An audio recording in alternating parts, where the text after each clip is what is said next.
Hi everyone, welcome to Disha Academy. So, നമ്മുടെ SSC CGL ന്റെ next year calendar വന്നിട്ടുണ്ട്. അപ്പോൾ ഈ കാലണ്ടർ പ്രകാരം ജൂൺ ജൂലൈ മന്തിലാണ് നമ്മൾ അടുത്ത CGL എക്സാം എക്സ്പെക്ട് ചെയ്യാൻ വേണ്ടിയിട്ട് പോകുന്നത്. അപ്പോൾ നിങ്ങൾക്കറിയാം SSCയുടെ ഏറ്റവും വലിയ പ്രത്യേകത എന്താണ്?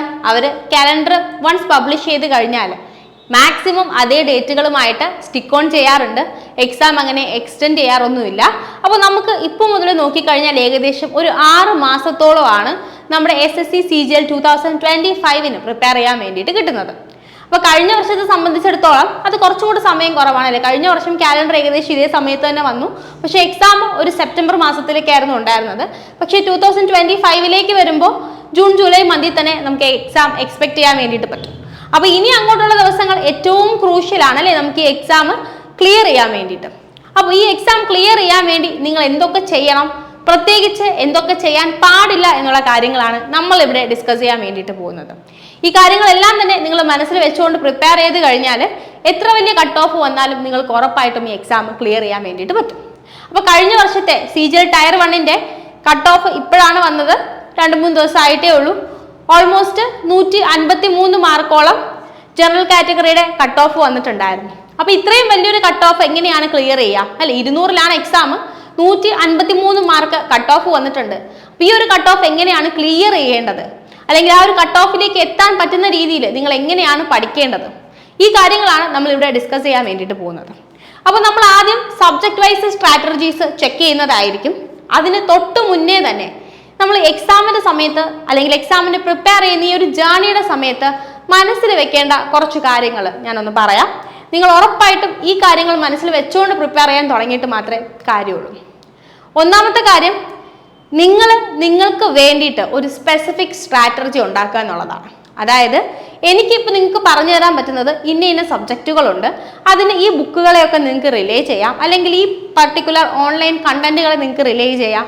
നിങ്ങൾ ഏകദേശം ഇത്ര മണിക്കൂർ പഠിച്ചാൽ അല്ലെങ്കിൽ ഈ രീതിയിൽ പഠിച്ചാൽ നിങ്ങൾക്ക് ജോലി കിട്ടാൻ സാധ്യതയുണ്ടെന്നുള്ളതാണ്. പക്ഷെ നിങ്ങൾ ഓരോരുത്തരും ഡിഫറെൻ്റ് ആയിട്ടുള്ള ഇൻഡിവിജ്വൽസ് ആണ്. അപ്പോൾ നിങ്ങളുടെ എബിലിറ്റി, നിങ്ങളുടെ വീക്ക് ഏരിയാസ്, നിങ്ങളുടെ സ്ട്രോങ് ഏരിയാസ് എല്ലാം ഡിഫറെൻ്റ് ആണ് അല്ലേ. ചില ആൾക്കാർക്ക് മാത്സ് എളുപ്പമായിരിക്കും, ചില ആൾക്കാർക്ക് GK എളുപ്പമായിരിക്കും, ചില ആൾക്കാർക്ക് ഇംഗ്ലീഷ് വളരെ സ്ട്രോങ് ആയിരിക്കും അല്ലേ. അപ്പോൾ നമ്മൾ തരുന്ന ഐഡിയ വെച്ചിട്ട് നിങ്ങൾ സ്വന്തമായിട്ട് ഒരു സ്ട്രാറ്റജി ഉണ്ടാക്കുക എന്നുള്ളത് വളരെ ഇമ്പോർട്ടൻ്റ് ആണ്. സെക്കൻഡ് തിങ് നിങ്ങൾ മനസ്സിൽ വെക്കേണ്ടത്, നിങ്ങൾ എപ്പോഴും റിസോഴ്സുകൾ ലിമിറ്റ് ചെയ്യാൻ വേണ്ടിയിട്ട് ട്രൈ ചെയ്യാം. ഇപ്പോൾ നിങ്ങൾ ഓൺലൈനിൽ നോക്കുകയാണെങ്കിൽ തന്നെ നിങ്ങൾക്ക് ഒരുപാട് എഡ്യൂക്കേറ്റേഴ്സിനെ കാണാൻ വേണ്ടിയിട്ട് പറ്റും. ഓരോ സബ്ജക്റ്റിനും ഒരുപാട് എഡ്യൂക്കേറ്റേഴ്സാണ്. അപ്പോൾ നമ്മൾ ഓരോരുത്തർക്കും ഓരോ പ്രത്യേകത ഉണ്ടാവും അല്ലേ.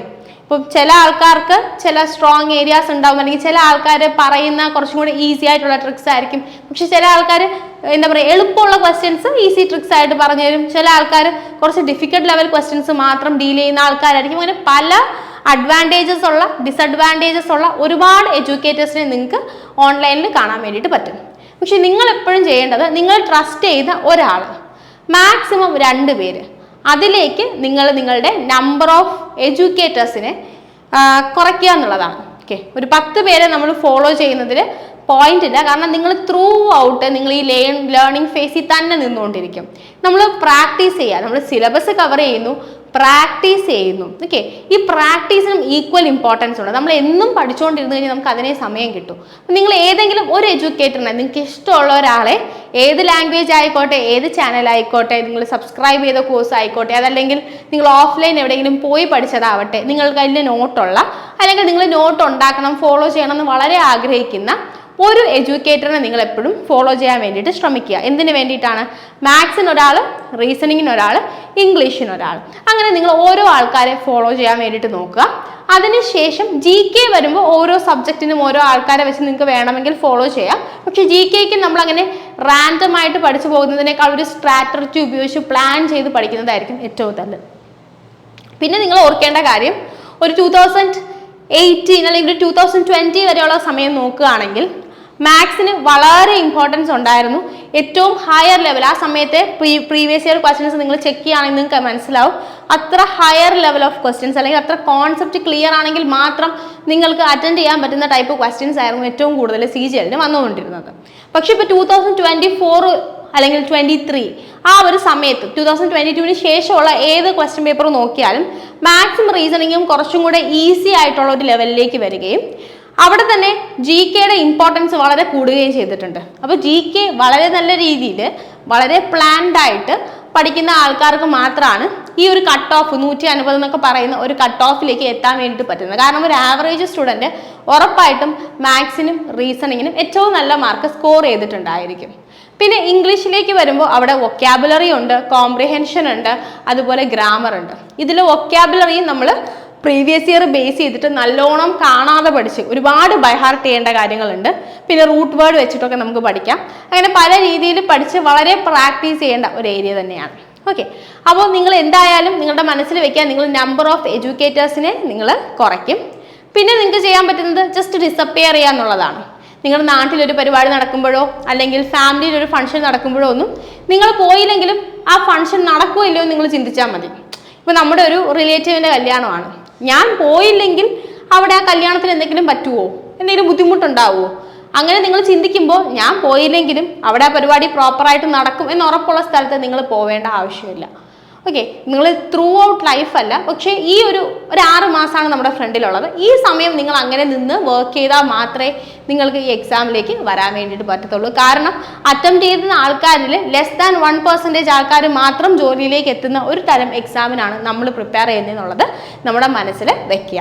അപ്പോൾ ടയർ 1 വേണ്ടി പ്രിപ്പയർ ചെയ്യുന്നവർ മനസ്സിൽ ടയർ 2ഉം ടൈപ്പിങ്ങും കൂടെ കണ്ടുകൊണ്ട് തന്നെ പ്രിപ്പയർ ചെയ്ത് തുടങ്ങുക. കാരണം ടയർ 1 റിസൾട്ട് വന്നു കഴിഞ്ഞാൽ നിങ്ങൾക്ക് 1-1.5 മാസമായിരിക്കും ടയർ 2 വേണ്ടിയിട്ട് കിട്ടുക. എക്സാമിന് ശേഷം ഒരു 3 to 4 months നിങ്ങൾക്ക് കിട്ടും. പക്ഷെ എന്നാലും നമ്മൾ പ്രിപ്പയർ ചെയ്യുമ്പോൾ തന്നെ ആ ഒരു ലെവലിലേക്ക് ടയർ 2ഉം കൂടെ മനസ്സിൽ കണ്ട് പ്രിപ്പയർ ചെയ്യുകയാണെന്നുണ്ടെങ്കിൽ നിങ്ങൾക്ക് കുറച്ചും കൂടെ ഈസി ആയിരിക്കും. സ്ട്രെസ് ഇല്ലാതെ ഫസ്റ്റ് അറ്റംപ്റ്റിൽ തന്നെ, അല്ലെങ്കിൽ ഇപ്പോൾ പ്രിപ്പയർ ചെയ്തുകൊണ്ടിരിക്കുന്ന ഒരാളാണെങ്കിൽ നിങ്ങളുടെ അടുത്ത അറ്റംപ്റ്റിൽ തന്നെ നിങ്ങൾക്ക് എക്സാം ക്ലിയർ ചെയ്യാൻ വേണ്ടിയിട്ട് പറ്റും. അപ്പോൾ ടയർ 1 കാര്യം പറയുമ്പോൾ നമുക്കറിയാം, നമുക്ക് മെയിനായിട്ട് പഠിക്കാനുള്ളത് ഇംഗ്ലീഷ് ഉണ്ട്, മാത്സ് ഉണ്ട്, റീസണിങ് ഉണ്ട്, ജി കെ ഉണ്ട്. എല്ലാ പാർട്ടിൽ നിന്നും 25 ക്വസ്റ്റ്യൻസ് വീതമാണ് നമുക്ക് ചോദിക്കുക. 25 ക്വസ്റ്റ്യൻ വീതം എല്ലാ പാർട്ടിയിൽ നിന്നും ചോദിക്കും. ഓരോ ക്വസ്റ്റ്യനും 2 മാർക്ക് വെച്ച് വരും. അപ്പോൾ ഓരോ സെക്ഷനും 50 മാർക്ക് വെച്ചിട്ടാണ്. ടോട്ടല് 100 ക്വസ്റ്റ്യൻ 200 മാർക്കിനാണ് എക്സാം ഉണ്ടാവുക. അപ്പോൾ അടുത്ത എക്സാമിന് നിങ്ങളൊരു 150 അല്ലെങ്കിൽ 150-നും 160-നും ഇടയിലൊക്കെ സ്കോർ ചെയ്താലായിരിക്കും നിങ്ങൾക്ക് സേഫ് ആയിട്ട് ഇരിക്കാൻ പറ്റുക എന്നുള്ളത് മനസ്സിൽ തന്നെ വെച്ചിട്ട് നിങ്ങൾ പഠിക്കുക. അത് നിർബന്ധമൊന്നുമില്ല. എക്സാമിൻ്റെ ഡിഫിക്കൽട്ടി അനുസരിച്ച് ഓരോ വർഷവും കട്ട് ഓഫ് മാറി വരും. പക്ഷേ കഴിഞ്ഞ 2 വർഷങ്ങളിൽ 150-നോട് അടുപ്പിച്ച് കട്ട് ഓഫ് വന്നതുകൊണ്ട് തന്നെ ഇതൊരു ട്രെൻഡ് ആയിക്കൂടാ എന്നൊന്നുമില്ല. പക്ഷേ ഇത് അപ്രോച്ച് ചെയ്യാൻ പറ്റാത്ത ഒരു സ്കോറും അല്ല. അങ്ങനെയാണെങ്കിൽ ഇത്രയും ആൾക്കാർ ഈ ഒരു സ്കോറിലേക്ക് എത്തുകയും ഇത് കട്ട് ഓഫ് ആവുകയും ചെയ്യില്ലല്ലോ. അപ്പോൾ ഒരു 150-160 മാർക്ക് എന്നുള്ള കാര്യം മനസ്സിൽ വെച്ച് നിങ്ങൾ അതിന് വേണ്ടിയിട്ട് തന്നെ പഠിക്കുക. അപ്പോൾ എക്സാം ഏത് ലെവലിൽ വന്നാലും നിങ്ങൾ ആ കോമ്പറ്റീഷനിൽ ഏറ്റവും ഫ്രണ്ടിലുണ്ടാവും. ഓക്കെ, ഇനി നമുക്ക് എഫക്റ്റീവായിട്ട് എങ്ങനെ പ്രിപ്പയർ ചെയ്ത് തുടങ്ങാം? നിങ്ങളൊരു ബിഗിനർ ആയിക്കോട്ടെ, അല്ലെങ്കിൽ മുന്നേ എക്സാം എഴുതിയിട്ടുണ്ട്, കുറച്ചും കൂടെ എഫക്റ്റീവായിട്ട് പഠിക്കണമെന്ന് ആഗ്രഹമുള്ളവരായിക്കോട്ടെ, നിങ്ങൾക്ക് എന്തൊക്കെയാണ് ഓരോ സബ്ജക്റ്റിന് വേണ്ടിയിട്ടും ചെയ്യാൻ പറ്റുന്നതെന്ന് ഞാൻ പറഞ്ഞുതരാം. ആദ്യം മാത്സിലേക്ക് വരികയാണെങ്കിൽ, നിങ്ങളൊരു ബിഗിനർ ആണെങ്കിൽ സിലബസ് കംപ്ലീറ്റ് ചെയ്യുന്നതിനാണ് ഏറ്റവും കൂടുതൽ ഇമ്പോർട്ടൻസ് കൊടുക്കേണ്ടത്. ബിഗിനർ ആണെങ്കിൽ നിങ്ങൾ ടോപ്പിക്ക് നോക്കുക. നമുക്കറിയാമല്ലേ, ടോപ്പിക്കിനകത്ത് ബേസിക് ആയിട്ടുള്ള എല്ലാ സിലബസും എല്ലാ കാര്യങ്ങളും ഉണ്ട്. നിങ്ങൾക്ക് സിലബസ് ഡൗൺലോഡ് ചെയ്യാൻ പറ്റും. കഴിഞ്ഞ വർഷത്തെ സിലബസ് വെച്ച് തന്നെ ഇപ്രാവശ്യം പ്രിപ്പറേഷൻ തുടങ്ങിയാൽ മതി. നോട്ടിഫിക്കേഷൻ വരുന്നത് വരെ നമ്മൾ ഒരിക്കലും വെയിറ്റ് ചെയ്യാൻ വേണ്ടിയിട്ട് പാടില്ല. നമുക്ക് ഏതൊക്കെ ടോപ്പിക് ഉണ്ടാവും? പെർസെൻറ്റേജ് ഉണ്ട്, റേഷ്യോ പ്രപ്പോർഷൻസ് ഉണ്ട്, ഏജസ് ആൻഡ് പാർട്ട്ണർഷിപ്പ് ഉണ്ട്, സിമ്പിൾ ഇൻട്രസ്റ്റ് ഉണ്ട്, കോമ്പൗണ്ട് ഇൻട്രസ്റ്റ് ഉണ്ട്, ജോമെട്രി ഉണ്ടാവും, ട്രിഗ്നോമെട്രി ഉണ്ട്, ഓൾജിബ്ര ഉണ്ട്, മെൻസുറേഷൻ ഉണ്ട്, നമ്പർ സിസ്റ്റം ഉണ്ട്, HCF LCM ഉണ്ട്, ടൈം ആൻഡ് ഡിസ്റ്റൻസ് ഉണ്ട്, ടൈം ആൻഡ് വർക്ക് ഉണ്ട്. ചിലപ്പോൾ ഞാൻ ഇതിനകത്ത് ഏതെങ്കിലും ടോപ്പിക്ക് വിട്ടും പോയിട്ടുണ്ടാവാം. എന്തായാലും നിങ്ങൾക്ക് സിലബസ് കൃത്യമായിട്ട് എടുക്കാം. ഏകദേശം ഒരു ഐഡിയ ഇവിടെ പറഞ്ഞിട്ടുണ്ട്. ഇത്രയും കാര്യങ്ങളെല്ലാം തന്നെ നിങ്ങൾ സിലബസ് കംപ്ലീറ്റ് ചെയ്യുക. ഏകദേശം ഒരു 9-10ഓളം നമ്മുടെ നോർമൽ മാത്സ്, സ്കൂൾ മാത്സ് ക്വസ്റ്റ്യനും, അത് കഴിഞ്ഞ് അതായത് 10 ചാപ്റ്ററോളം നിങ്ങൾക്ക് വരാൻ പോകുന്നത് നമ്മുടെ ബേസിക് ആയിട്ടുള്ള അരിത്തമെറ്റിക്കിൽ നിന്നായിരിക്കും. അതുപോലെ തന്നെ ഒരു 4 ചാപ്റ്റർ അഡ്വാൻസ്ഡ് മാത്സിൽ നിന്ന് വരും. ജോമെട്രി, ട്രിഗ്നോമെട്രി, ഓൾജിബ്ര, മെൻസുറേഷൻ ഒക്കെ അഡ്വാൻസ്ഡ് മാത്സിൽ വരുന്നതാണ്. ഓക്കെ, അപ്പോൾ ഇത്രയും സിലബസ് നിങ്ങൾ കംപ്ലീറ്റ് ചെയ്യുക എന്നുള്ളതാണ് നിങ്ങൾ ആദ്യം ചെയ്യേണ്ടത്.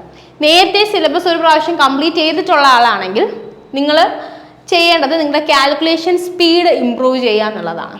കാൽക്കുലേഷൻ സ്പീഡ് ഇംപ്രൂവ് ചെയ്യാൻ വേണ്ടിയിട്ട് നിങ്ങൾക്ക് ചെയ്യാൻ പറ്റുന്ന കുറച്ച് കാര്യങ്ങളുണ്ട്. ഒന്നാമത്തെ കാര്യം നിങ്ങൾക്കറിയാം, 20 വരെയുള്ള മൾട്ടിപ്ലിക്കേഷൻ ടേബിൾ പഠിക്കുക എന്നുള്ളതാണ്. പിന്നെ നിങ്ങൾക്ക് സ്ക്വയേഴ്സ് പഠിക്കാം. മിനിമം ഒരു 30 വരെ, പറ്റുമെങ്കിൽ ഒരു 40 വരെയുള്ള നമ്പേഴ്സിൻ്റെ സ്ക്വയേഴ്സ് പഠിക്കാം. 20 വരെയുള്ള നമ്പേഴ്സിൻ്റെ എങ്കിലും ക്യൂബുകൾ പഠിക്കാം. ഇത്രയും ചെയ്യുമ്പോൾ തന്നെ നിങ്ങൾ ഏകദേശം നിങ്ങളുടെ കാൽക്കുലേഷൻ സ്പീഡ് ഓക്കെ ആയിട്ടുണ്ടായിരിക്കും. ഇനി അതല്ലെങ്കിൽ കാൽക്കുലേഷൻ സ്പീഡ് ഇൻക്രീസ് ചെയ്യാൻ വേണ്ടിയിട്ട് കുറേ എക്സസൈസുകളുണ്ട്. നമ്മുടെ ചാനലിൽ തന്നെ നമ്മൾ പല വീഡിയോസും കാൽക്കുലേഷൻ സ്പീഡ് ഇൻക്രീസ് ചെയ്യുന്ന എക്സസൈസുകൾക്ക് വേണ്ടിയിട്ടും കൊടുത്തിട്ടുണ്ട്. അതുപോലെ കുറച്ച് വേദിക് മാത്സിൻ്റെ ടെക്നിക്കുകളുണ്ട്. നിങ്ങൾ ഫെമിലിയർ ആയില്ലെങ്കിൽ ഈ വേദിക് മാത്സിൻ്റെ ടെക്നിക്കുകൾ നിങ്ങൾക്ക് നോക്കാം. അതിൻ്റെ വീഡിയോസ് നമ്മുടെ ചാനലിൽ തന്നെ ഉണ്ട്. അപ്പോൾ ഈ ടെക്നിക്കുകളൊക്കെ നിങ്ങൾ പഠിക്കുക. ഡെയിലി ഇത് റിവിഷൻ ചെയ്ത് നിങ്ങൾക്ക് എക്സാം കിട്ടുന്നത് വരെയും ഈ കാര്യങ്ങൾ നിങ്ങൾ ഒരു പേപ്പറിൽ എഴുതി വെക്കുക. നിങ്ങൾ ഡെയിലി റിവിഷൻ ചെയ്ത് പോവുക. അങ്ങനെ ചെയ്യുമ്പോൾ തന്നെ നിങ്ങളുടെ സ്പീഡ് ഇൻക്രീസ് ആവും. ഓക്കെ, അപ്പോൾ സിലബസ് കംപ്ലീറ്റ് ചെയ്യാനും കാൽക്കുലേഷൻ സ്പീഡ് ഇൻക്രീസ് ചെയ്യാനും കൂടെ നിങ്ങൾക്കുള്ളത് ഏകദേശം 3 to 4 months ആണ്. കാരണം നമുക്ക് എക്സാമിന് ഇനി ഒരു 6 മാസമേ ഉള്ളൂ. നിങ്ങൾ സിമ്പിളായിട്ട് കുറച്ച് കൂടുതൽ എഫേർട്ട് ഇട്ട് കഴിഞ്ഞാൽ ബിഗിനേഴ്സിന് ഇത് പറ്റും.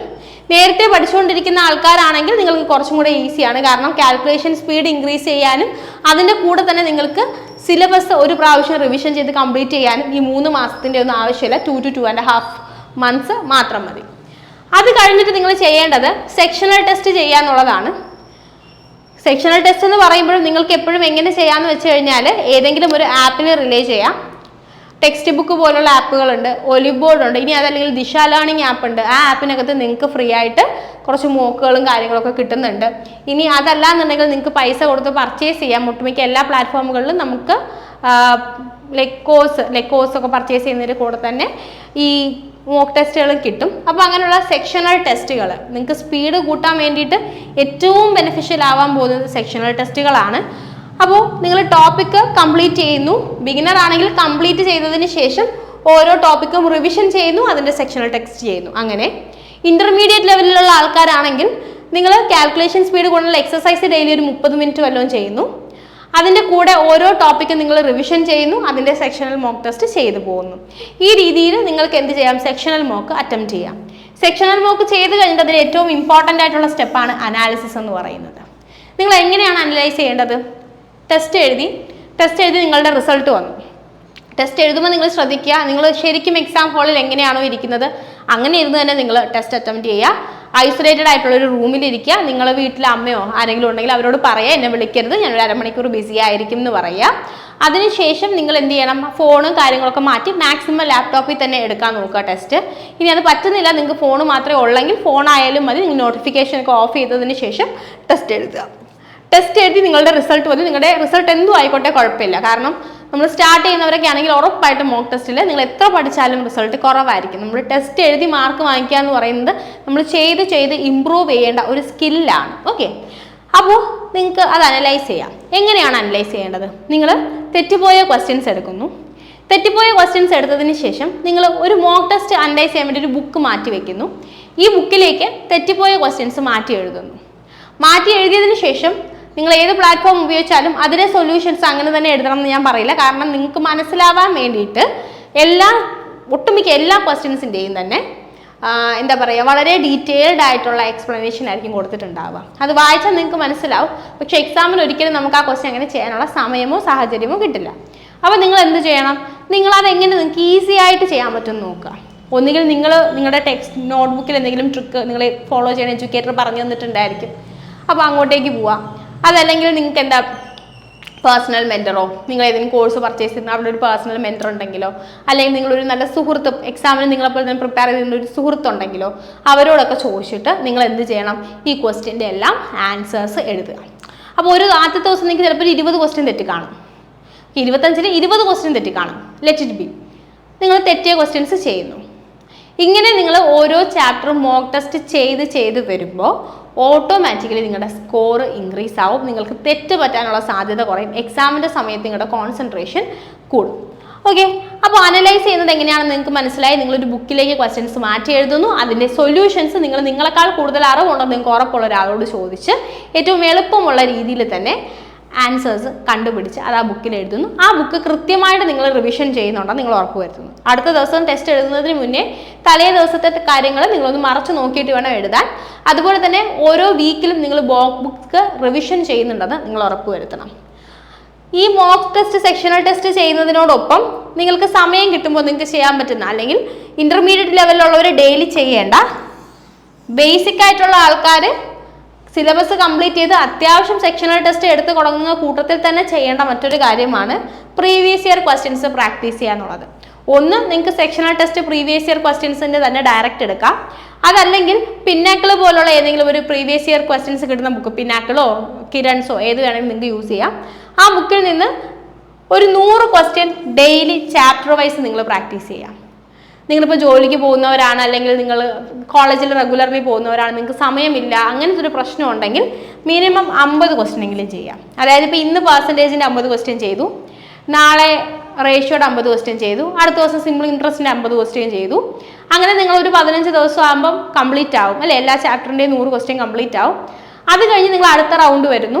അടുത്ത റൗണ്ട് വരുമ്പോൾ അടുത്ത 101 മുതൽ അല്ലെങ്കിൽ 51 മുതൽ 100 വരെയുള്ള ക്വസ്റ്റ്യൻസ്, അങ്ങനെ കൃത്യം നമ്പർ വെച്ച് നിങ്ങൾ റെഗുലർ ഇൻ്റർവെൽസിൽ ചാപ്റ്റർ കവർ ചെയ്ത് പോകണം. അപ്പോൾ നിങ്ങൾ ഒരു ചാപ്റ്ററും മറക്കില്ല. എല്ലാ ചാപ്റ്ററിലേക്ക് ഒരു ചാപ്റ്ററിൻ്റെ 500 ക്വസ്റ്റ്യൻ ചെയ്തിട്ട് അടുത്ത ചാപ്റ്ററിലേക്ക് പോകുമ്പോഴുള്ള പ്രശ്നം എന്ന് വെച്ച് കഴിഞ്ഞാൽ, നിങ്ങൾ ചെയ്യുമ്പോൾ ഈ പർട്ടിക്കുലർ ചാപ്റ്റർ പെർസെൻറ്റേജ് ആദ്യം ചെയ്യുവാണെങ്കിൽ പെർസെൻറ്റേജിൻ്റെ എന്താ പറയുക എല്ലാ കാര്യങ്ങളും നിങ്ങൾ പഠിക്കും. പക്ഷേ നിങ്ങൾ അടുത്ത എല്ലാ ചാപ്റ്ററും തീർത്ത് തിരിച്ച് പെർസെൻറ്റേജിലേക്ക് വരാൻ ചിലപ്പോൾ ഒരു 3 മാസം എടുക്കും. അപ്പോൾ നിങ്ങളെല്ലാം മറന്നു പോയിട്ടുണ്ടാവും. അങ്ങനെ പറ്റാതിരിക്കാൻ വേണ്ടിയിട്ടാണ് ഇതേപോലെ ക്വസ്റ്റ്യൻസ് റൊട്ടേറ്റ് ചെയ്യണം എന്ന് പറയുന്നത്. വളരെ എഫക്റ്റീവ് ആയിട്ടുള്ളൊരു ടെക്നിക്കാണ്. ഇത്രയും കാര്യങ്ങൾ ചെയ്താൽ തന്നെ നിങ്ങൾക്ക് മാത്സ് ഏകദേശം നിങ്ങളുടെ കൈപ്പിടിയിലാക്കാൻ വേണ്ടിയിട്ട് പറ്റും. മാത്സിൽ 25 ക്വസ്റ്റ്യൻസ് നിങ്ങൾ അറ്റംപ്റ്റ് ചെയ്യാൻ പറ്റുന്നുള്ള കോൺഫിഡൻസോട് കൂടി തന്നെ പോവുക. സപ്പോസ് നമുക്ക് ഒരുപാട് നമ്മൾ അൺലക്കിയാണ്, അല്ലെങ്കിൽ നമുക്ക് ഒരു ക്വസ്റ്റ്യൻ വളരെ ബുദ്ധിമുട്ടാണെങ്കിൽ 1-2 ക്വസ്റ്റ്യൻസ് മാത്രം നമ്മൾ അറ്റംപ്റ്റ് ചെയ്യാതെ പോകുന്നു. ബാക്കി എല്ലാ ക്വസ്റ്റ്യനും നമ്മൾക്ക് ഒരു 23 ക്വസ്റ്റ്യൻ എങ്കിലും നമ്മൾക്ക് അറ്റൻഡ് ചെയ്യാൻ പറ്റുന്നുള്ള നിങ്ങൾ ഉറപ്പ് വരുത്തുക. അതുപോലെ തന്നെ മോക്ക് നിങ്ങൾ ചെയ്യുമ്പോൾ എപ്പോഴും പെർസെൻറ്റൈലിന് ഇമ്പോർട്ടൻസ് കൊടുക്കുക, സ്കോറിന് ഇമ്പോർട്ടൻസ് കൊടുക്കാതെ. കാരണം സ്കോർ എപ്പോഴും മാറി വരും. കാരണം എക്സാം എളുപ്പമാണെങ്കിൽ നിങ്ങൾക്ക് സ്കോർ കൂടും, എക്സാം ഡിഫിക്കൽട്ട് ആണെങ്കിൽ നിങ്ങൾക്ക് സ്കോർ കുറയും. പക്ഷെ പെർസെൻറ്റേജ് എന്ന് പറയുന്നത് നിങ്ങളുടെ ബാക്കിയുള്ള കുട്ടികളുമായിട്ടുള്ള നിങ്ങളുടെ കമ്പാരിസൺ ആണ്. അപ്പോൾ പെർസെൻറ്റേജിൽ കോൺസെൻട്രേറ്റ് ചെയ്യുക. എപ്പോഴും മാത്സിന് ഒരു 90ൽ കൂടുതൽ പെർസെൻറ്റേജ് വരുന്നുണ്ടോ നിങ്ങൾ ഉറപ്പിക്കുക. അങ്ങനെ വന്നു കഴിഞ്ഞാൽ നിങ്ങൾ ഓൾമോസ്റ്റ് സേഫ് ആണ്. 80ൽ കൂടുതൽ പെർസെൻറ്റേജ് ഉറപ്പായിട്ടും വരണം. അതുവരെ നിങ്ങൾ ഡെയിലി ഈ പ്രാക്ടീസ് എല്ലാം ചെയ്യണം. അതിനുശേഷവും നിങ്ങൾ ഇതൊരു 90ലേക്ക് എത്തിക്കുക. 90ൽ എത്തിച്ചു കഴിഞ്ഞാൽ നിങ്ങൾ ഓൾമോസ്റ്റ് സേഫ് ആണ്. ആ രീതിയിൽ നിങ്ങൾ കണ്ടിന്യൂ ചെയ്ത് പോയാൽ മതി. അപ്പോൾ മാത്സ് ഏകദേശമായി. പിന്നെ നമ്മൾ അടുത്ത് നോക്കാൻ പോകുന്നത് റീസണിങ് ആണ്. റീസണിങ് നിങ്ങൾക്ക് അറിയാം കമ്പാരിറ്റീവ്ലി വളരെ എളുപ്പമാണ്. മാത്സിന് വേണ്ടി നിങ്ങൾ ഒരു ഡെയിലി 3 to 4 hours സ്പെൻഡ് ചെയ്യേണ്ടി വരും. ചിലപ്പോൾ നിങ്ങൾ ഫുൾ ടൈം പഠിക്കുന്നവരാണെങ്കിൽ ഉറപ്പായിട്ടും അത്രയും സമയം എടുക്കാം. ഇനി അതല്ല നിങ്ങൾ വർക്കിംഗ് ആണെങ്കിൽ അതനുസരിച്ച് നിങ്ങളുടെ സമയം അനുസരിച്ച് നിങ്ങൾ അറേഞ്ച് ചെയ്യുക. അല്ലെങ്കിൽ ഒന്നിരടവ് ഇന്ന് മാത്സും റീസണിങ്ങും ചെയ്യുന്നു, നാളെ ഇംഗ്ലീഷും ജിക്കെയും ചെയ്യുന്നു. ആ രീതിയിൽ നിങ്ങൾക്ക് അറേഞ്ച് ചെയ്യാം. പക്ഷെ എന്തായാലും ഒരു 2 hours എങ്കിലും ഡെയിലി നിങ്ങൾ മാത്സിന് വേണ്ടി ഡെഡിക്കേറ്റ് ചെയ്താലേ നിങ്ങളുടെ സ്കോർ ഇൻക്രീസ് ആവത്തുള്ളൂ. റീസണിങ്ങിലേക്ക് വരുമ്പോൾ അതിൻ്റെ ഒന്നും ആവശ്യമില്ല. ഡെയിലി ഒരു 1 hour നിങ്ങൾ സ്പെൻഡ് ചെയ്താൽ തന്നെ റീസണിങ്ങിൽ നിങ്ങൾക്ക് നല്ല സ്കോർ മേടിക്കാൻ പറ്റും. പ്രാക്ടീസ് ചെയ്താൽ മാത്രം മതി, റീസണിങ്ങിൻ്റെ സ്കോർ ഓട്ടോമാറ്റിക്കലി ഇൻക്രീസ് ആവും. അപ്പോൾ ബിഗിനർ ആണെങ്കിൽ നിങ്ങൾ സിലബസ് കംപ്ലീറ്റ് ചെയ്യുക. അത് വളരെ പെട്ടെന്ന് നമുക്ക് ചെയ്ത് തീർക്കാൻ പറ്റുന്ന ഒരു കാര്യമാണ്. 1 മാസത്തിൻ്റെ പോലും ആവശ്യമില്ല. ഒരു 15-20 ദിവസം കൊണ്ട് തന്നെ റീസണിങ്ങിൻ്റെ സിലബസ് നിങ്ങൾക്ക് കംപ്ലീറ്റ് ചെയ്യാൻ പറ്റും. അതിനുശേഷം നിങ്ങൾ ക്വസ്റ്റ്യൻസ് പ്രാക്ടീസ് ചെയ്യുക. കിരൺസിൻ്റെയോ അല്ലെങ്കിൽ പിന്നക്കളിൻ്റെയോ പ്രീവിയസ് ഇയർ ക്വസ്റ്റ്യൻസ് എടുത്ത് വെച്ചിട്ട് പ്രാക്ടീസ് ചെയ്യുക. മോക്ക് സെക്ഷണൽ മോക്കും ഫുൾ മോക്കും ഒക്കെ ചെയ്യുമ്പോൾ അതിൽ റീസണിങ് ടൈം ലിമിറ്റ് ആയിട്ട് ചെയ്യുക. റീസണിങ് നിങ്ങൾക്ക് എല്ലാ ക്വസ്റ്റ്യനും ചെയ്യാൻ പറ്റും. പക്ഷെ ഒരു 12 മിനിറ്റ് അല്ലെങ്കിൽ 13 മിനിറ്റ് കൊണ്ട് റീസണിങ് ചെയ്ത് തീർക്കാനുള്ള ഒരു എബിലിറ്റിയിലേക്ക് നിങ്ങൾ വരാം. അതിനാണ് ഇമ്പോർട്ടൻസ്. ഓക്കെ, അതുപോലെ പ്രീവിയസ് ഇയർ ക്വസ്റ്റ്യൻസ് പറഞ്ഞ് നല്ലോണം പ്രാക്ടീസ് ചെയ്യാം. നിങ്ങൾക്ക് എന്തെങ്കിലും ക്വസ്റ്റ്യൻ ഇപ്പോൾ നമ്പർ സീരീസ് പോലെയുള്ള ചില ഏരിയാസിൽ ചിലപ്പോൾ നിങ്ങൾക്ക് കൺഫ്യൂഷൻസ് അല്ലെങ്കിൽ നിങ്ങൾ കാണാത്ത പുതിയ പാറ്റേൺ ഒക്കെ വന്നിട്ടുണ്ടായിരിക്കും. അത് നിങ്ങൾ പഠിക്കുന്നുണ്ടെന്ന് ഉറപ്പ് വരുത്തുക. അതുപോലെ തന്നെ സ്ക്വയേഴ്സും ക്യൂബ്സും ഒക്കെ പഠിക്കുന്നത് റീസണിങ് നമ്മളെ ഈസി ആക്കാൻ വേണ്ടിയിട്ട് ഹെൽപ്പ് ചെയ്യും. ഇതല്ലാതെ നിങ്ങൾക്ക് ചെയ്യാൻ പറ്റുന്നത് ആൽഫബറ്റ്സ്, ഇപ്പോൾ ABCD അതിൻ്റെ പൊസിഷണൽ വാല്യൂസ് കാര്യങ്ങളൊക്കെ നിങ്ങൾ പഠിച്ചിട്ടുണ്ട്. നിങ്ങൾക്ക് വളരെ സ്പീഡിൽ അതൊക്കെ തിരിച്ച് എന്താ പറയുക റീകളക്ട് ചെയ്യാൻ പറ്റുന്നുണ്ടോ നിങ്ങൾ ഉറപ്പ് വരുത്തി കഴിഞ്ഞാൽ ഈസി ആയിട്ട് റീസണിങ്ങിന് സ്കോർ ചെയ്യാം. റീസണിങ്ങിൽ നിങ്ങൾ ടോപ്പിക്ക് പഠിക്കണത് സ്കോർ ചെയ്യുന്നതല്ല ഇമ്പോർട്ടൻസ്. നിങ്ങൾ സെക്ഷണൽ ടെസ്റ്റ് എടുത്താൽ പോലും ഇപ്പോൾ ടെക്സ്റ്റ് ബുക്കിലാണെങ്കിൽ 16 മിനിറ്റ് ഒക്കെ റീസണിങ്ങിന് കിട്ടും. പക്ഷേ നിങ്ങൾ എന്ത് ചെയ്യണം, നിങ്ങളുടെ മനസ്സിൽ ടാർഗറ്റ് വെക്കണം 10 to 12 minutes, ഒരു 12 മിനിറ്റിനകത്ത് റീസണിങ് കവർ ചെയ്ത് കഴിഞ്ഞാൽ നിങ്ങൾ വിജയിച്ചു. ഓക്കെ, ആ ഒരു സ്പീഡിലേക്ക് വരിക എന്നുള്ളതാണ് റീസണിങ്ങിൽ ഇമ്പോർട്ടൻ്റ് ആയിട്ടുള്ള കാര്യം. അത് മനസ്സിൽ വെച്ചിട്ട് നിങ്ങൾ പ്രിപ്പയർ ചെയ്യാം. പിന്നെ നമ്മൾ നോക്കുന്നത് ഇംഗ്ലീഷാണ്. ഇംഗ്ലീഷിലേക്ക് വരുമ്പോൾ നമുക്ക് വൊക്കാബുലറി പഠിക്കാനുണ്ട്, ഗ്രാമർ പാർട്ട് പഠിക്കാനുണ്ട്, കോംപ്രിഹെൻഷൻ റീഡിങ് കോംപ്രിഹെൻഷൻ പഠിക്കാനുണ്ട്. അപ്പോൾ ഇതിലേക്ക് വരുമ്പോൾ നിങ്ങൾക്ക് മൂന്നിനും ഇമ്പോർട്ടൻസ് ഉണ്ട്. മൂന്നിൽ നിന്നും ഏകദേശം ഒരേ രീതിയിൽ തന്നെയാണ് ക്വസ്റ്റ്യൻ്റെ നമ്പറും വരുന്നത്. അപ്പോൾ ഇംഗ്ലീഷ് ചില ആൾക്കാർക്ക് വളരെ ഈസി ആയിരിക്കും, ചില ആൾക്കാർക്ക് വളരെ ബുദ്ധിമുട്ടായിരിക്കും. ഈ രണ്ട് ടൈപ്പ് ആൾക്കാരാണ് ഇംഗ്ലീഷിൽ പൊതുവിലുണ്ടാവാറ്. അപ്പോൾ ഇംഗ്ലീഷിൽ ആദ്യം വൊക്കാബുലറിയിലേക്ക് വരുമ്പോൾ പ്രീവിയസ് ഇയർ വൊക്കാബ് കളക്ട് ചെയ്യുന്ന ബ്ലാക്ക് ബുക്ക് എന്ന് പറയുന്ന ഒരു ബുക്കുണ്ട്. ഈ ബുക്ക് നിങ്ങൾക്ക് റിലേ ചെയ്യാൻ പറ്റുന്ന ഒരു സോഴ്സാണ്. അപ്പോൾ ഇതിൽ നിന്ന് നിങ്ങൾക്ക് എന്ത് ചെയ്യാം, ഡെയിലി ഒരു 25 അല്ലെങ്കിൽ ഒരു 30 വൊക്കാബുലറി വെച്ച് ഡെയിലി പഠിച്ചുകൊണ്ടേ ഇരിക്കാം. ഓക്കെ, ഡെയിലി നിങ്ങൾക്ക് ഒരു 30 എണ്ണം, ഇന്നൊരു 30 എണ്ണം പഠിച്ചു, നാളെ അത് റിവിഷൻ ചെയ്തിട്ട് അടുത്ത 30 എണ്ണം പഠിക്കുന്നു, മറ്റന്നാൾ ഇത് 2 റിവിഷൻ ചെയ്തിട്ട് അടുത്ത 30 എണ്ണം. അങ്ങനെ നിങ്ങൾക്ക് ബാക്കി കാര്യങ്ങൾ, ഇപ്പോൾ നിങ്ങൾ ഇന്ന് 1 മണിക്കൂർ എടുത്ത് പഠിച്ച സാധനം റിവിഷൻ ചെയ്യാൻ നിങ്ങൾക്ക് ചിലപ്പോൾ 2 മിനിറ്റിൻ്റെ 3 മിനിറ്റിൻ്റെ ആവശ്യം വരും. അപ്പോൾ അങ്ങനെ നിങ്ങൾ ഇടയ്ക്കിടയ്ക്ക് നിങ്ങൾ റിവിഷൻ ചെയ്യണമെന്നുണ്ടെന്ന് ഉറപ്പ് വരുത്തണം. അങ്ങനെ റിവിഷൻ ചെയ്താൽ മാത്രമേ മാത്സ് ആയാലും റീസണിങ് ആയാലും പിന്നെ പ്രത്യേകിച്ച് വൊക്കാബിൻ്റെ ഒക്കെ കാര്യങ്ങൾ നിങ്ങൾക്ക് ഓർമ്മ നിൽക്കത്തുള്ളൂ. നിങ്ങൾ ക്ലിയർ ആയിട്ട് ഇത് റിവിഷൻ ചെയ്യുന്നുണ്ടെന്ന് ഉറപ്പ് വരുത്തുക. ബ്ലാക്ക് ബുക്കിൽ നിന്ന് നിങ്ങൾക്ക് മാക്സിമം വൊക്കാബുലറി ചെയ്യാം. അതുപോലെ തന്നെ നിങ്ങൾ പ്രീവിയസ് ഇയർ ക്വസ്റ്റ്യൻസ് നിങ്ങൾക്ക് സെക്ഷണൽ മോക്ക് എടുക്കാം. പ്രീവിയസ് ഇയർ ക്വസ്റ്റ്യൻസിൻ്റെ സെക്ഷണൽ മോക്ക് എടുക്കാം. അപ്പോൾ വൊക്കാബുലറി ഇപ്പോൾ ഒരു ക്വസ്റ്റ്യൻ ഒരു ആൻസർ, അതിന് ബാക്കി 3 ഓപ്ഷൻസ് കാണുമല്ലോ. ഈ ഓപ്ഷൻസിൻ്റെയും മീനിങ് എന്താണ്, അല്ലെങ്കിൽ ആ ഓപ്ഷൻസിനെ പറ്റിയും കൂടെ നിങ്ങൾ ക്ലിയർ ആയിട്ടൊന്ന് പഠിക്കാൻ വേണ്ടിയിട്ട് നോക്കുക.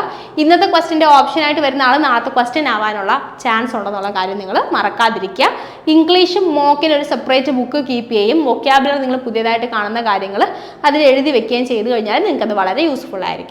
പിന്നെ ഗ്രാമറിലേക്ക് വരുമ്പോൾ ഗ്രാമർ റൂൾസ് നിങ്ങൾ പഠിക്കണം. അതുപോലെ തന്നെ പ്രീവിയസ് ഇയർ ക്വസ്റ്റ്യൻസ് പ്രാക്ടീസ് ചെയ്യണം. ഓക്കെ, ഗ്രാമർ റൂൾസ് പഠിക്കാൻ വേണ്ടിയിട്ട് നിങ്ങൾക്ക് നീതു സിംഗിൻ്റെ വോളിയം 1 ബുക്ക് അത്യാവശ്യം നല്ലൊരു സോഴ്സാണ്. നീതു സിംഗിൻ്റെ വോളിയം 1 ബുക്ക് വളരെ നല്ലതാണ്. അതിനകത്ത് തന്നെ അത്യാവശ്യം കുറേ വൊക്കാബുലറിയും കൊടുത്തിട്ടുണ്ട്. നിങ്ങൾക്ക് ഈ ബുക്ക് നോക്കിയിട്ട് പഠിക്കാവുന്നതാണ്. ഒരു പ്രാവശ്യം പഠിച്ച് 2-3 പ്രാവശ്യം റിവിഷൻ ചെയ്ത് കഴിഞ്ഞാൽ ഓൾമോസ്റ്റ് ഓക്കെ ആയിരിക്കും.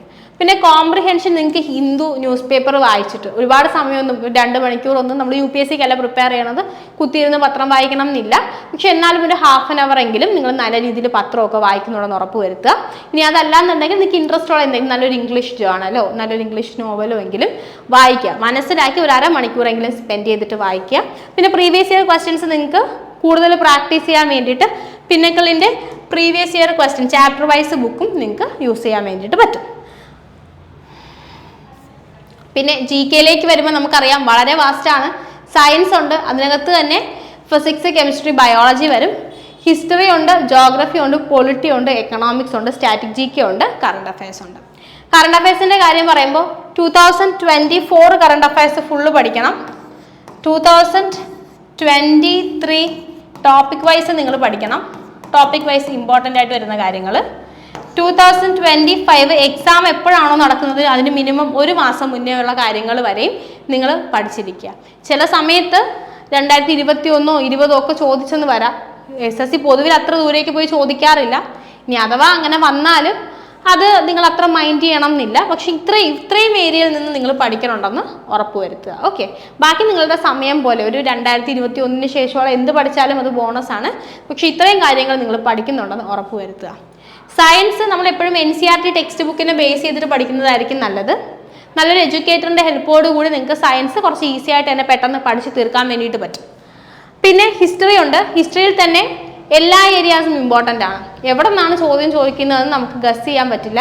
എല്ലാ ഏരിയാസും ഇമ്പോർട്ടൻ്റ് ആണ്. ഹിസ്റ്ററി ആയിക്കോട്ടെ, ജോഗ്രഫി ആയിക്കോട്ടെ, പൊളിറ്റി ആയിക്കോട്ടെ, എക്കണോമിക്സ് ആയിക്കോട്ടെ, സ്റ്റാറ്റിക് GK ആയിക്കോട്ടെ, എല്ലാ ഏരിയാസും ഇമ്പോർട്ടൻ്റ് ആണ്. സ്റ്റാറ്റിക് GK പഠിക്കാൻ വേണ്ടിയിട്ട് നിങ്ങൾക്ക് നമ്മുടെ ചാനലിൽ തന്നെ NTPCക്ക് വേണ്ടിയിട്ടും സ്റ്റാറ്റിക് GKയുടെ കുറേ വീഡിയോസ് നമ്മൾ ചെയ്തിട്ടുണ്ട്.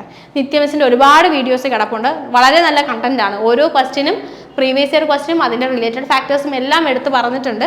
അപ്പോൾ ആ വീഡിയോസിന് നിങ്ങൾക്ക് റിലേ ചെയ്യാം. വളരെ യൂസ്ഫുൾ ആയിരിക്കും നിങ്ങൾക്ക്. പ്രീവിയസ് ഇയർ ക്വസ്റ്റ്യൻസ് അത്ര നല്ല രീതിയിൽ അനലൈസ് ചെയ്തിട്ടാണ് ആ ക്വസ്റ്റ്യൻസ് നമ്മൾ ചെയ്തിട്ടുള്ളത്. NTPCയുടേതാണെങ്കിലും കുഴപ്പമില്ല. GKക്ക് അങ്ങനെ റെയിൽവേ അല്ലെങ്കിൽ SSC എന്നുള്ള വ്യത്യാസം വളരെ കുറവാണ്. എല്ലാ എക്സാംസിനും GK നിങ്ങളോട് ചോദിക്കും. ഓക്കെ, അപ്പോൾ ഒരേ ഏരിയയിൽ നിന്ന് തന്നെയായിരിക്കും എക്സാംസിന് ക്വസ്റ്റ്യൻസ് വരാൻ വേണ്ടിയിട്ടും പോകുന്നത്. അപ്പോൾ സ്റ്റാറ്റിക് GK നിങ്ങൾക്ക് അത് വെച്ചിട്ട് പഠിക്കാം. ഇനിയല്ല നിങ്ങൾക്ക് ബുക്ക് വേണമെന്നുണ്ടെങ്കിൽ നിയോൺ പബ്ലിക്കേഷൻസിൻ്റെ ബുക്ക് നല്ലതാണ്. ബ്രഹ്മാസ്ത്ര ബുക്ക് നല്ലതാണ്. ഇതിലേതെങ്കിലും ഒരു ബുക്ക് വല്ലോ നിങ്ങൾക്ക് നിങ്ങളുടെ അവൈലബിലിറ്റിയും കൺവീനിയൻസും ഒക്കെ അനുസരിച്ചിട്ട് നിങ്ങൾക്ക് ഉപയോഗിക്കാം. ഇനി മൊത്തം GK പഠിക്കാൻ വേണ്ടിയിട്ട് നിങ്ങൾക്ക് ലൂസൻറ്റിൻ്റെ ബുക്ക് ഉപയോഗിക്കാം. അതല്ലെങ്കിൽ തരുൺ ഗോയൽ ബുക്ക് ഉപയോഗിക്കാം. എന്തായാലും നിങ്ങൾ പഠിക്കുന്ന കാര്യങ്ങൾ നിങ്ങൾ പോയിന്റ് എവിടെയെങ്കിലും നോട്ട് ചെയ്യുന്നുണ്ടെന്നും ഇമ്പോർട്ടൻസ് ആയിട്ട് തോന്നുന്ന കാര്യങ്ങൾ നിങ്ങൾ എവിടെയെങ്കിലും നോട്ട് ചെയ്ത് വെക്കുന്നുണ്ടെന്ന് ഉറപ്പ് വരുത്തുക. നിങ്ങൾ റിപ്പീറ്റഡ് ആയിട്ട് റിവിഷൻ ചെയ്യുക, പഠിക്കുക. GK എത്രത്തോളം പഠിക്കാൻ പറ്റുമോ അത്രത്തോളം പഠിക്കുക. കുറേ ഏരിയാസ് നമുക്കറിയാമല്ലേ, ഫെസ്റ്റിവൽസ്, മ്യൂസിഷ്യൻസ്, മ്യൂസിക്കൽ ഇൻസ്ട്രുമെൻറ്റ്സ്, ഇങ്ങനെയുള്ള ഏരിയാസിൽ നിന്നൊക്കെ എപ്പോഴും ക്വസ്റ്റ്യൻസ് വരുന്നുണ്ട്. അപ്പോൾ ആ ക്വസ്റ്റ്യൻസ് കൂടെ നിങ്ങളൊന്ന് ഫോക്കസ് ചെയ്ത് പഠിക്കാൻ വേണ്ടിയിട്ട് ആ ഇമ്പോർട്ടൻ്റ് ഏരിയാസ് നിങ്ങൾ നോക്കിയിട്ട് അത് പഠിക്കാൻ വേണ്ടിയിട്ട് കുറച്ചും കൂടെ ഇമ്പോർട്ടൻസ് കൊടുക്കുക. നിങ്ങൾ നല്ലോണം ഗൈഡ് ചെയ്യാൻ പറ്റുന്ന ഒരാളെ നിങ്ങൾ ഡിപ്പെൻഡ് ചെയ്തിട്ട് അയാളോട് ചോദിച്ച് പഠിക്കുന്നതോ ഇമ്പോർട്ടൻ്റ് ആയിട്ടുള്ള ഏരിയാസ് അയാളെ കൊണ്ട് നിങ്ങൾ പിക്ക് ചെയ്ത് പഠിക്കുന്നതോ വളരെ യൂസ്ഫുൾ ആയിരിക്കും. കൃത്യമായിട്ട് ക്വസ്റ്റ്യൻസ് ഒക്കെ അനലൈസ് ചെയ്യുന്ന കുറച്ച് വർഷമായിട്ട് എക്സാംസ് ഒക്കെ ഫോളോ ചെയ്യുന്ന ഒരു ഫാക്കൽറ്റി മറ്റും നിങ്ങളുടെ ഹെൽപ്പിനുണ്ടെങ്കിൽ നിങ്ങൾക്കത് വളരെ യൂസ്ഫുൾ ആയിരിക്കും. കാരണം എല്ലാം കൂടെ ഏകദേശം ഒരു 10ഓളം സബ്ജക്റ്റ് ഉണ്ട്. ഇവിടെ തന്നെ 3 സബ്ജക്റ്റുകളായി അല്ലേ, ഫിസിക്സ്, കെമിസ്ട്രി, ബയോളജി 3 സബ്ജക്റ്റുകളായി. പിന്നെ history, geography, polity, economics, static, current affairs എന്ന് പറയുമ്പോൾ ഏകദേശം ഒരു 10ഓളം സബ്ജക്റ്റുകളായി. അപ്പോൾ ഇത്രയും സബ്ജക്റ്റുകൾ മൊത്തം നിങ്ങളെ കൊണ്ട് പഠിക്കുക എന്ന് പറയുന്നത് പോസിബിൾ അല്ല. കാരണം നമുക്ക് ബാക്കി ഒരുപാട് കാര്യങ്ങൾ മാത്സും റീസണിങ്ങും ഒക്കെ പഠിക്കാനുണ്ട്. അപ്പോൾ അതുകൊണ്ട് നിങ്ങൾക്ക് ഈസി ആയിട്ട് ചെയ്യാൻ പറ്റുന്ന ഒരു കാര്യമാണ് എക്സാംസിനെ നല്ലോണം ഫോളോ ചെയ്യുന്ന, ഏതൊക്കെ ഏരിയയിൽ നിന്ന് ക്വസ്റ്റ്യൻസ് കൂടുതലായിട്ട് ചോദിക്കാൻ സാധ്യതയുണ്ടെന്ന് നിങ്ങൾക്ക് പറഞ്ഞു തരാൻ പറ്റുന്ന ഒരാളെ ഫോളോ ചെയ്ത് പഠിക്കുക എന്നുള്ളത്. ഓക്കെ, പിന്നെ തരുൺ ഗോയലും ലൂസൻറ്റും ഓബിയസ്ലി നല്ല ബുക്കുകളാണ്. അപ്പോൾ ഇതിലേതെങ്കിലും ഒരു ബുക്കിനെ വേണമെങ്കിൽ നിങ്ങൾക്ക് ഡിപ്പെൻഡ് ചെയ്ത് പോവാം. ഈ രീതിയിൽ നിങ്ങൾ പഠിക്കുകയാണെങ്കിൽ, ഇത്രയും കാര്യങ്ങൾ കവർ ചെയ്ത് പഠിക്കുകയാണെങ്കിൽ നിങ്ങൾക്ക് എക്സാം ക്ലിയർ ചെയ്യാന്ന് പറയുന്നത് അത്ര ഡിഫിക്കൽട്ടായിട്ടുള്ള കാര്യമായിരിക്കില്ല. ഇനി നിങ്ങൾക്ക് എവിടെ നിന്ന് പഠിക്കേണ്ട റിസോഴ്സുകളെല്ലാം നമ്മൾ പറഞ്ഞു തന്നു. പക്ഷേ എന്താ പറയുക, ഈ ഓരോ ബുക്കുകളും വാങ്ങി വെച്ച് അത് നോക്കി പഠിക്കാനുള്ളൊരു ക്ഷമയോ സമയമോ നിങ്ങൾക്കില്ലെങ്കിൽ നിങ്ങൾക്ക് CGLന്റെ കോഴ്സ് ഉണ്ട്. നിങ്ങൾ ദിശ ലേണിംഗ് ആപ്പ് ഡൗൺലോഡ് ചെയ്ത് നോക്കുകയാണെങ്കിൽ നിങ്ങൾക്ക് ഇപ്പോൾ അതിനകത്ത് ട്രയൽ ക്ലാസ്സുകൾ ഒരുപാട് പോകുന്നുണ്ട്, ഫ്രീ ക്ലാസ്സുകൾ പോകുന്നുണ്ട്. ഈ ക്ലാസ്സുകൾ നിങ്ങൾക്ക് കണ്ടു നോക്കാം. ആ രീതിയിൽ തന്നെ ആയിരിക്കും ആപ്പിൽ റെഗുലറായിട്ടും ക്ലാസ്സുകൾ പോകാൻ വേണ്ടിയിട്ട് പോകുന്നത്. അപ്പോൾ നിങ്ങൾക്ക് ആ ക്ലാസ് കണ്ട് ഇഷ്ടപ്പെടുവാണ്, ആ കോഴ്സ് പർച്ചേസ് ചെയ്യണം അല്ലെങ്കിൽ കോഴ്സിൻ്റെ ഡീറ്റെയിൽസ് അറിയണം എന്ന് ആഗ്രഹം ഉണ്ടെങ്കിൽ നിങ്ങൾക്ക് ഈ നമ്പറിലേക്ക് വിളിക്കാം. 8075753676 എന്നുള്ള നമ്പറിലേക്ക്, അല്ലെങ്കിൽ 7012615062 എന്നുള്ള നമ്പറിലേക്ക് നിങ്ങൾക്ക് വിളിച്ചു കഴിഞ്ഞാൽ കോഴ്സിൻ്റെ ഡീറ്റെയിൽസ് പറഞ്ഞു തരും. 8999 ആണ് ഈ കോഴ്സ് ഇപ്പോൾ പൊയ്ക്കൊണ്ടിരിക്കുന്നത്. വരുന്ന CGLന് വേണ്ടിയിട്ടുള്ള ലൈവ് ക്ലാസ്സുകളും നിങ്ങൾ ലൈവിൻ്റെ സമയത്ത് അവൈലബിൾ അല്ലെങ്കിൽ നിങ്ങൾക്ക് കാണാൻ വേണ്ടിയിട്ട് അതിൻ്റെ റെക്കോർഡ് സെഷൻസും ആപ്പിൽ അപ്ലോഡ് ചെയ്യുന്നതായിരിക്കും. നിങ്ങൾക്ക് കോഴ്സിനെ പറ്റിയും കൂടെ ജസ്റ്റ് ഒന്ന് പറഞ്ഞു തന്നേ ഉള്ളൂ. ഞാൻ പറഞ്ഞ ബുക്കുകളൊക്കെ റിലേ ചെയ്ത് പഠിക്കുകയാണെങ്കിലും നിങ്ങൾക്ക് കിട്ടും. നിങ്ങൾ സത്യം പറഞ്ഞാൽ ഏത് റിസോഴ്സ് ഉപയോഗിക്കുന്നു എന്നുള്ളതിനേക്കാൾ കൂടുതൽ നിങ്ങൾ എത്രത്തോളം നല്ലോണം പഠിക്കുന്നു എന്നുള്ളതിന് വളരെ ഇമ്പോർട്ടൻസ് ഉണ്ട്. പക്ഷേ നമ്മളാവുമ്പോൾ നമ്മുടെ കാര്യമല്ലേ നമുക്ക് പറഞ്ഞു തരാൻ പറ്റും. നമ്മളാവുമ്പോൾ ഏറ്റവും നല്ല രീതിയിൽ പ്രീവിയസ് ഇയർ ക്വസ്റ്റ്യൻസ് ഒക്കെ അനലൈസ് ചെയ്തിട്ട് നിങ്ങൾക്ക് എക്സാമിന് ചോദിക്കാൻ പ്രോബബിലിറ്റി ഏറ്റവും കൂടുതലുള്ള കാര്യങ്ങൾ നിങ്ങളിലേക്ക് എത്തിച്ചു തരികയാണ് ചെയ്യുന്നത്. അപ്പോൾ അതുകൊണ്ട് നിങ്ങൾക്ക് അത് കുറച്ചും കൂടെ ഈസി ആയിരിക്കും പഠിക്കാൻ, അത്രയേ ഉള്ളൂ. അല്ല ബുക്ക് നോക്കി പഠിക്കാനാണ് നിങ്ങൾ എന്താ പറയുക താല്പര്യപ്പെടുന്നതെങ്കിൽ അത് വളരെ നല്ലൊരു ഓപ്ഷനാണ്. നിങ്ങൾക്ക് അത് ട്രൈ ചെയ്യാം. ഒരു ഓഫ്ലൈൻ സെൻറ്ററിൽ പോയി പഠിക്കാനുള്ള ഒരു സമയം നിങ്ങൾക്കുണ്ടെങ്കിൽ നിങ്ങൾക്ക് അതും പ്രിഫർ ചെയ്യാം. ഏറ്റവും നല്ല ഓപ്ഷനാണ് ഒരു ഓഫ്ലൈൻ സെൻറ്ററിലേക്ക് നമ്മൾ ഡയറക്റ്റ് പോയി പഠിക്കുക എന്നുള്ളത്. ദിശയ്ക്ക് തന്നെ ട്രിവാൻഡ്രത്തുണ്ട്, കൊല്ലം, കൊട്ടാരക്കര, തൃശ്ശൂർ, അതുപോലെ കാലിക്കട്ടൊക്കെ ഓഫ്ലൈൻ സെൻറ്റേഴ്സ് ഉണ്ട്. നിങ്ങൾക്ക് അങ്ങോട്ടേക്ക് പോവാം. അപ്പോൾ എന്തായാലും കോഴ്സും വന്നിട്ടുണ്ട്. ഞാൻ ജസ്റ്റ് നിങ്ങളെ ഇൻട്രൊഡ്യൂസ് ചെയ്തതേ ഉള്ളൂ. നിങ്ങൾ ഏറ്റവും നല്ല രീതിയിൽ പഠിച്ച് ഫ്രണ്ടിലേക്ക് വരിക. ഏറ്റവും നല്ല മാർക്ക് വാങ്ങിച്ചിട്ട് തന്നെ നിങ്ങൾ അടുത്ത CGL ക്രാക്ക് ചെയ്യുക. ടയർ 1 വേണ്ടിയിട്ടല്ല, ടയർ 2 കൂടെ മുന്നിൽ കണ്ടു തന്നെ നിങ്ങൾ പഠിക്കുക. ഉറപ്പായിട്ടും നിങ്ങൾക്ക് എത്രയും പെട്ടെന്ന് എക്സാംസ് ക്ലിയർ ചെയ്യാൻ വേണ്ടിയിട്ട് പറ്റും. So happy learning, have a nice day, by.